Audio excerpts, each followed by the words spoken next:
Salut Giuliano, Bonjour, tu vas bien? ça va, merci. Alors, aujourd'hui, comme on en avait parlé, et comme on en est d'accord, tu veux nous parler de l'unité? Aujourd'hui, on parlera de l'unité.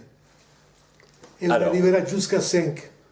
Jusqu'à 5, alors là, je suis en pleine écoute avec toi. Merci. Alors, l'argument est très compliqué parce qu'on a discuté d'autres fois tous les deux. L'unité. Alors, je commencerai avec un poème que j'ai écrit et qui était publié dans des livres écrits par Yves Gay. L'unité, infini d'infini, ton essenza ha produit la sostanza che ha generato l'esistenza, la quintessenza, la vita. C'est pour ça que je t'aime. Ecco, ça c'est mon poème sur l'unité. L'unité è quelque chose di grandioso, che on n'a pas encore fini de comprendre. Parce que si on analyse l'unité à travers les religions, c'est une chose, à travers l'histoire, c'est une autre, à travers la philosophie, c'est une autre, et même à travers l'art. Parce qu'il ne faut pas oublier que l'unité est aussi une des significations profondes liées à l'art, dans le sens que l'art est quelque chose de nous que nous on ne connaît pas. On le voit après. Et des fois, on le voit à travers les autres. Alors ça veut dire quoi? Que le rapport entre un et les autres.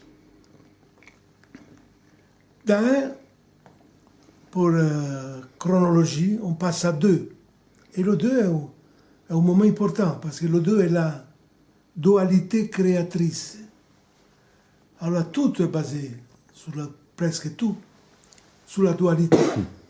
Sur mâle et femelle, blanc et noir, forte et faible, ma particolarmente pour la naissance, que la dualité est importante, parce que tout part da deux. Même si la discussion sur l'unité nous amènera des fois plus loin que ça. Et da deux, on passe à trois. Trois è quelque chose qui commence à compléter l'importance de l'unité par rapport à tous les autres numéros. 3, vous savez que dans tous les livres anciens, moi j'étais toujours frappé de ça. Les figures religieuses, politiques, historiques, souvent on trouvait ce geste. La Trinité. Qu'on n'est pas la Trinité religieuse, mais on va toucher aussi le côté religieux pour expliquer. Parce que quand on explique le côté religieux, on comprend aussi la possibilité de l'unité Père, Fils et Saint-Esprit.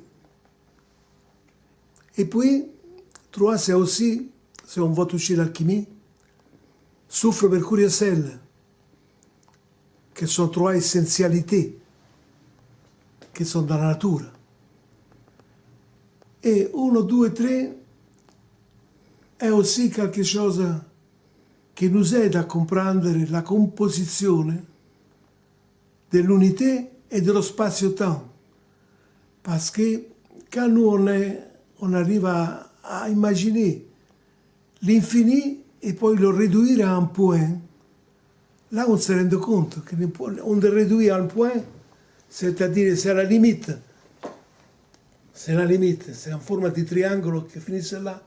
Mais là, il continue parce qu'il grandit après, l'infiniment petit. Et de conséquence, nous avons quoi? Les deux possibilités d'accumuler une forte énergie en réduisant, qui puis est transmise, et une possibilité de continuité après, pour grandir l'immagine universelle du spazio et du temps. Évidemment qu'à un moment donné, on a connu d'autres choses. C'est-à-dire, pour moi, la chose importante dans ce discours presque rapide, mais quand même, je crois que je chercherai de dire tout ce que je peux dire, pas plus. Mais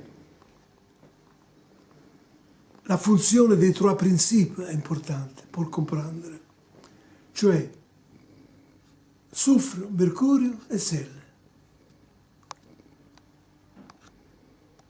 Le mercurio, si on veut l'expliquer avec d'autres choses, comme on fait les Égyptiens, qui peut-être ils se sont même pas rendus compte certaines fois. Si tu analyses l'offre, tu as la coque qui est le sel, qui fixe. Le blanc è lo mercurio che penetra. E lo soufre è l'energia, è l'espansione, la vita. Giusto quand il y a du soufre, il y a de la vie. Ecco, ça on est déjà à trois. On est passé dans la dualité créatrice à les trois principes. Et les trois principes sont vraiment déterminanti. Corpo, anima e spirito, pour les religions, il va très loin. Sono des discussioni che ancora oggi creano des diatribes énormes. Mais pour nous, l'important est qu'ils nous amènent à réfléchir. Ecco, parce que l'homme a perdu un peu de qualité avec tout ce qui se passe maintenant, les mass media, tout ça. On fait tout plus rapide, mais la réflexion vraie qu'on avait avant est diminuée. Alors là, on est arrivé alle trois principi, soufre, mercurio e sel. Corpo, anima e spirito. 1, 2, 3. Et nous avons le passage à 4. Parce que dans le poème, j'ai dit le moment qu'on quitte le 3, on est à 4. Alors, qu'est-ce qui se passe là? Que déjà de l'antique Grèce, il avait compris, il y avait des philosophes, des Leucippe, Démocrite, des atomistes, qui avaient compris qu'on ne pouvait pas aller plus loin que l'atome. Et s'est trompé. Maintenant, on va beaucoup plus loin. Ça suffit penser à Max Planck, la théorie des quantes, un quanto di energia. E perché j'ai dit un quanto, fait un signe, parce que le corps humain est tout symbolisé dans le nombre. Alors, quand on est à 4, nous on a les 4 éléments. L'eau, la terre, l'air et le feu. Et ces 4 éléments, mélangés par un expert, ça devient la vie. Les 4 éléments. Évidemment que les 4 éléments amènent à la quintessence. La quintessence, c'est toi, c'est moi, c'est les autres. C'est pour ça que j'ai passé à la pluralité en parlant d'un. La pluralité qui vient d'un et qui est déterminante. Alors nous sommes arrivés à 4. 4, les 4 éléments. Et à ce moment, il y a un grand personnage que tout le monde dit qu'il est égyptien, mais je crois qu'il y a autre chose aussi. È Hermès Trismégiste. Imaginez le nom déjà. Hermès Trismégiste. 3 fois grande. Ecco, lui a bien compris dans la table d'Émeraude la signification des 3 essentialités. Et est arrivé à parler de la quintessence. En parole pauvre, c'est quoi? C'est la rosée. Parce que lui dit, en quintessence, monte au ciel et redescend à terre. Ça veut dire quoi? Que l'énergie qui produit la nature à travers la nuit, à travers les températures, à travers le soleil, il nous amène à sa quintessence, qui, comme j'ai dit, est exactement, on peut dire l'homme, mais est la vie, la quintessence. Et la quintessence est quelque chose qui nous fait réfléchir beaucoup, parce que pratiquement, nous on est arrivé pour une chronologie des numéros. 1, 2, 3, 4, 5. On a expliqué, mais à 5, c'est la quintessence.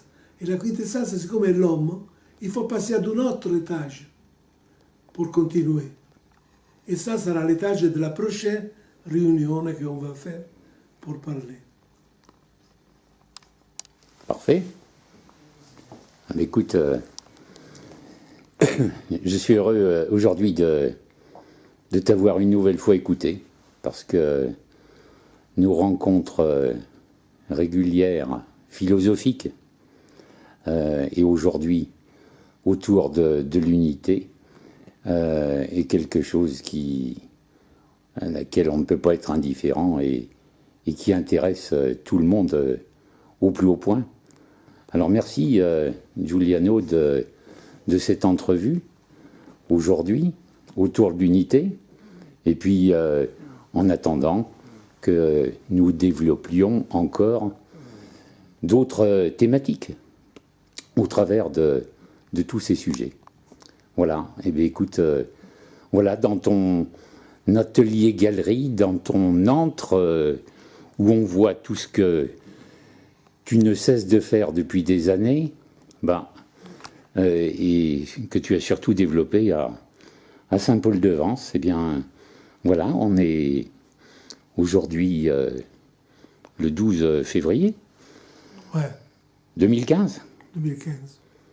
Ça fait, je pense, une quinzaine d'années qu'on se connaît, et tes conversations sont toujours aussi passionnantes. Et moi, j'ai essayé de synthétiser ma vie jusqu'à maintenant. Bravo, c'est réussi.